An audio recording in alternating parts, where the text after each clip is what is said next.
নমস্কাৰ, আপোনালোকে চাই আছে অসম সংবাদ ২৪ ঘণ্টা। আজি আমি অসম সংবাদ ২৪ ঘণ্টায় আহি উপস্থিত হৈছোঁ শোণিতপুৰ জিলাৰ অন্তৰ্গত ঢেকিয়াজুলি বিধানসভা সমষ্টি এলেকাৰ পাণবাৰী চাহ বাগিচাত। আৰু পাণবাৰী চাহ বাগিচাত নতুনকৈ নিৰ্মাণ কৰা হৈছে শ্ৰী শ্ৰী শিৱ মন্দিৰ। আৰু এই শ্ৰী শ্ৰী শিৱ মন্দিৰৰ আজি প্ৰাণ প্ৰতিষ্ঠা অনুষ্ঠান চলি আছে। আমি দেখুৱাই আছোঁ সামগ্ৰিক পৰিৱেশ এনেদৰেই শ্ৰী শ্ৰী শিৱ মন্দিৰৰ আজি প্ৰাণ প্ৰতিষ্ঠা চলি আছে। আৰু ইতিমধ্যে অসমৰ মহামহিম ৰাজ্যপাল ইয়াত উপস্থিত হৈছে আৰু ৰাজ্যপালৰ উপস্থিতিত এই শিৱ মন্দিৰৰ প্ৰাণ প্ৰতিষ্ঠা চলি আছে। অসম চৰকাৰৰ কেবিনেট মন্ত্ৰী অশোক সিংহলৰ নেতৃত্বতে নিৰ্মাণ কৰা হৈছে এই শ্ৰী শ্ৰী শিৱ মন্দিৰ। আৰু এই শিৱ মন্দিৰ নিৰ্মাণৰ পিছতে আজি আনুষ্ঠানিকভাৱে শিৱ মন্দিৰৰ প্ৰাণ প্ৰতিষ্ঠা চলি আছে। আৰু অসমৰ ৰাজ্যপালৰ লগতে কেইবাগৰাকীও বিশিষ্ট লোক উপস্থিত হৈছে আজিৰ উক্ত প্ৰাণ প্ৰতিষ্ঠা অনুষ্ঠানত। আৰু এনেদৰে বিভিন্ন প্ৰান্তৰ পৰা ভক্তসকল আহিছে, হেজাৰ হেজাৰ ভক্তই ভৰি পৰিছে আজি শিৱ মন্দিৰ প্ৰাংগণ। আৰু সকলোৱে ইয়াত আহি এই প্ৰাণ প্ৰতিষ্ঠা অনুষ্ঠানত অংশগ্ৰহণ কৰিছে। সঁচাই এক সুন্দৰ পৰিৱেশ, নান্দনিক পৰিৱেশ আজি দেখিবলৈ পোৱা গৈছে ঢেকিয়াজুলি ৰাজচক্ৰ এলেকাৰ পাণবাৰী চাহ বাগিচাত নতুনকৈ নিৰ্মাণ কৰা শ্ৰী শ্ৰী শিৱ মন্দিৰ প্ৰাংগণত। আৰু শিৱ মন্দিৰ প্ৰাংগণত এনেদৰেই আজি চলি আছে প্ৰাণ প্ৰতিষ্ঠা অনুষ্ঠান। আৰু আমি দেখুৱাই আছোঁ সামগ্ৰিক পৰিৱেশ, এক সুন্দৰ পৰিৱেশৰ মাজেৰে এই প্ৰাণ প্ৰতিষ্ঠা অনুষ্ঠান চলি আছে। আৰু ইয়াতে আছে এগৰাকী জ্যেষ্ঠ, আমি তেখেতৰ পৰা এই চেগতে কিছু কথা জনাৰ চেষ্টা কৰিম। পাণবাৰী চাহ বাগিচাত নৱনিৰ্মিত শিৱ মন্দিৰৰ আজি প্ৰাণ প্ৰতিষ্ঠা চলি আছে, কি ক'ব? হয়, আজি বহু দেৰিকে হলেও আজি আমাৰ এই মন্দিৰ সম্পূৰ্ণ নিৰ্মাণ হৈ উঠাত আজি প্ৰাণ প্ৰতিষ্ঠা হ'বলৈ গৈছে। আৰু ইয়াত আমাৰ অসমৰ মাননীয় ৰাজ্যপাল মহোদয়ৰ দ্বাৰাই প্ৰাণ প্ৰতিষ্ঠা হ'ব। আৰু সেইকাৰণে আজি যি সমাগম, বহুত ভক্তপ্ৰাণ ৰাইজ আহিছে, আমি নথৈ আনন্দিত। তেখেতসকল গোটেই দিনজোৰা ৰ'দত থাকি হ'লেও আমনি পোৱা নাই আৰু সেৱাৰ মনোভাৱেৰে তেওঁলোকে দৰ্শন হিচাপে চাই আছে। আৰু তাৰ বাবে মই সকলো দৰ্শনাৰ্থীসকলক মই বহুত বহুত ধন্যবাদ জ্ঞাপন কৰিছোঁ।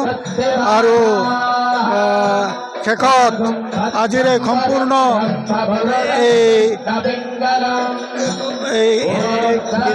অনুষ্ঠানটিত সকলোৰে সহযোগিতা কামনা কৰি ইতিমধ্যে শুনিলে এনেদৰেই আজি প্ৰাণ প্ৰতিষ্ঠা অনুষ্ঠানত অংশগ্ৰহণ কৰি সকলোৱে উৎফুল্লিত হৈ পৰিছে। সঁচাই এক সুন্দৰ পৰিৱেশৰ মাজেৰে এই প্ৰাণ প্ৰতিষ্ঠা অনুষ্ঠান চলি আছে। আমি দেখুৱাই আছোঁ সামগ্ৰিক পৰিৱেশ। এয়া হৈছে পাণবাৰী চাহ বাগিচাত নৱনিৰ্মিত শিৱ মন্দিৰৰ পৰিৱেশ। আৰু নৱনিৰ্মিত শিৱ মন্দিৰত আজি এনেদৰেই শিৱ মন্দিৰৰ প্ৰাণ প্ৰতিষ্ঠা অনুষ্ঠান চলি আছে। আৰু ৰাজ্যৰ বিভিন্ন প্ৰান্তৰ পৰা ভক্তসকল আহিছে, আহি পেলাই এই প্ৰাণ প্ৰতিষ্ঠা অনুষ্ঠানত অংশগ্ৰহণ কৰিছে। সঁচাই এক সুন্দৰ পৰিৱেশ। ক'ৰ পৰা আহিছে বাইদেউ? ক'ৰ পৰা আহিছে? আমি ঠেলামাৰৰ পৰা আহিছোঁ। কেনেকুৱা লাগিছে ইয়াত আহি? ভাল লাগিছে। ভাল লাগিছে মানে বৰ ধুনীয়া এটা প্ৰগ্ৰেম পাতিছে, তাৰ কাৰণে অচু সিঙাল ছাৰক ধন্যবাদ জনাইছোঁ।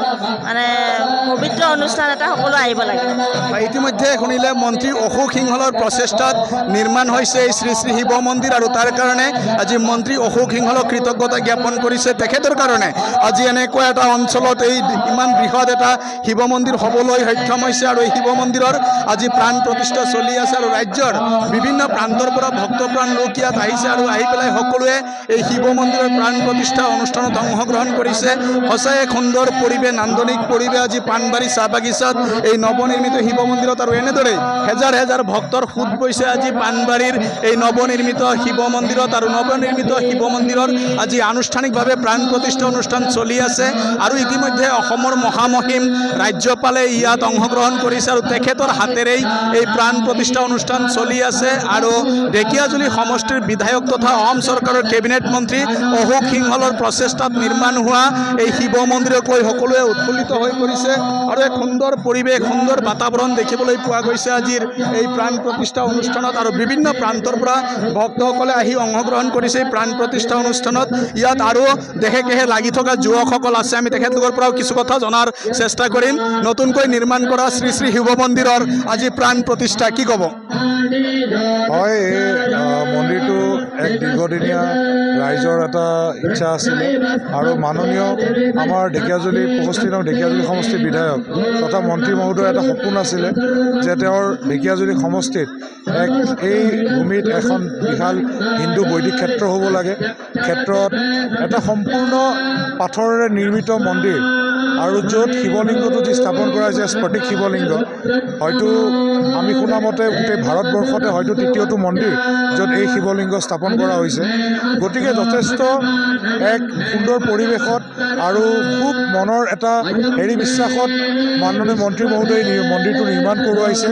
তেওঁৰ এক মনৰ গভীৰ ইচ্ছা আছিলে ৰাইজৰ প্ৰতি এটা উৎসৰ্গা কৰা এটা ধৰ্মীয় উপাসনাস্থল, আৰু আমি ঢেকীয়াজুলিবাসী ৰাইজ হিচাপে তেওঁক অশেষ ধন্যবাদ জ্ঞাপন কৰিছোঁ আজিৰ এই শুভক্ষণত, আজি এই প্ৰাণ প্ৰতিষ্ঠাৰ শুভক্ষণত। হয়, ইতিমধ্যে শুনিলে আজি সকলোৱে মন্ত্ৰী অশোক সিংহলক কৃতজ্ঞতা জ্ঞাপন কৰিছে, কিয়নো তেখেতৰ প্ৰচেষ্টাতে পাণবাৰী চাহ বাগিচাত নিৰ্মাণ হৈ উঠিছে শ্ৰী শ্ৰী শিৱ মন্দিৰ, আৰু শ্ৰী শ্ৰী শিৱ মন্দিৰৰ আজি প্ৰাণ প্ৰতিষ্ঠা অনুষ্ঠান চলি আছে। আৰু অসমৰ মহামহিম ৰাজ্যপাল উপস্থিত হৈছে ইয়াত, আৰু ৰাজ্যপালৰ উপস্থিতিত এই প্ৰাণ প্ৰতিষ্ঠা অনুষ্ঠান চলি আছে আৰু বিভিন্ন প্ৰান্তৰ পৰা আহিছে ভক্তসকল। আমি তেখেতলোকৰ পৰাও কিছু কথা জনাৰ চেষ্টা কৰিম। আজি অনুভৱ কেনেকুৱা? বহুত ভাল, এনেকৈ মই ভবাও নাছিলোঁ যে এইটো বল খেলা এটা মাঠ আছিলে, আজি ইমান ডাঙৰ এটা মন্দিৰ হৈ গ'ল, ক'বই ভাষা নাই আমাৰ, এনেকুৱা হৈছে। মানে মন্দিৰ হ'ব বুলি ধাৰণা কৰা নাছিল? নাই, কোনোদিনে ধাৰণা নাই, জংঘল টাইপৰ আছিল, এইটো পিছপৰা জেগাটো আছিল, এতিয়াতো ক'ব ভাষাও নাই আমাৰ। হয়, ইতিমধ্যে শুনিলে অতিকৈ পিছপৰা এটা স্থানত আজি ইমান ডাঙৰ মন্দিৰ হ'ব বুলি তেখেতলোকে কেতিয়াও পৰিকল্পনা কৰা নাছিল বা কেতিয়াও ভাবিব পৰা নাছিলে, আৰু আজি এই মন্দিৰ নিৰ্মাণ হৈ উঠিছে পাণবাৰী চাহ বাগিচাত, আৰু এই মন্দিৰৰ প্ৰাণ প্ৰতিষ্ঠা অনুষ্ঠান ইতিমধ্যে চলি আছে, আৰু এক সুন্দৰ পৰিৱেশৰ মাজেৰে এই প্ৰাণ প্ৰতিষ্ঠা অনুষ্ঠান চলি আছে পাণবাৰী চাহ বাগিচাত নৱনিৰ্মিত শিৱ মন্দিৰৰ। সঁচাই এক সুন্দৰ পৰিৱেশ, আধ্যাত্মিক পৰিৱেশ দেখা গৈছে আজি পাণবাৰী চাহ বাগিচাত, আৰু সকলোৱে আহি এই প্ৰাণ প্ৰতিষ্ঠা অনুষ্ঠানত অংশগ্ৰহণ কৰিছে, আৰু অংশগ্ৰহণ কৰি সকলোৱে বিশ্বশান্তিৰ কাৰণে প্ৰাৰ্থনা জনাইছে। সঁচাই এক সুন্দৰ পৰিৱেশৰ মাজেৰে আজি প্ৰাণ প্ৰতিষ্ঠা অনুষ্ঠান চলি আছে, আৰু ৰাজ্যপাল যিহেতু আহিছে, আৰক্ষীৰ লোকেও নিজৰ দায়িত্ব আৰু তেখেতলোকে নিজৰ কৰ্তব্য নিষ্ঠাৰে পালন কৰি আছে। সঁচাই এক সুন্দৰ পৰিৱেশৰ মাজেৰে এই প্ৰাণ প্ৰতিষ্ঠা অনুষ্ঠান চলি আছে, আৰু ইয়াতে আছে আৰু এগৰাকী জ্যেষ্ঠ নেতা, তেখেতৰ পৰাও কিছু কথা জানিম। কি ক'ব? ৰাজ্যপাল আহি পাইছে। হয়, এতিয়া বৰ্তমান ৰাজ্যপালে আমাৰ প্ৰাণ প্ৰতিষ্ঠা কৰি আছে, আৰু ৰাজ্যপাল প্ৰাণ প্ৰতিষ্ঠা কৰাৰ পিছত লগে লগে ৰাইজক আমি দৰ্শনৰ কাৰণে সুবিধাটো দিম। প্ৰাণ প্ৰতিষ্ঠাৰ পিছতে ৰাইজৰ মুকলন কৰিব প্ৰাণ প্ৰতিষ্ঠাৰ পিছত ৰাইজে। ইতিমধ্যে শুনিলে প্ৰাণ প্ৰতিষ্ঠাৰ পিছতে ৰাইজে দৰ্শন কৰিব পাৰিব মন্দিৰ ভাগি, আৰু সঁচাই এক সুন্দৰ পৰিৱেশৰ মাজেৰে এই মন্দিৰৰ প্ৰাণ প্ৰতিষ্ঠা অনুষ্ঠান আজি চলি আছে, আৰু ইয়াতে আছে মন্দিৰ পৰিচালনা সমিতিৰ সম্পাদক। আমি তেখেতৰ পৰাও কিছু কথা জনাৰ চেষ্টা কৰিম। আজি অনুভৱ কেনেকুৱা আজিৰ দিনটোত?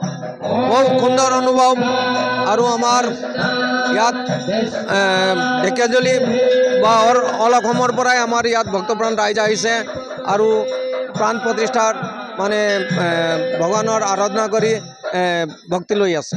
Thank you. কিমান ভক্তৰ সমাগম হৈছে ইয়াত? কমচে কম 50,000 পৰা 60,000 ভক্ত আগমন হৈছে।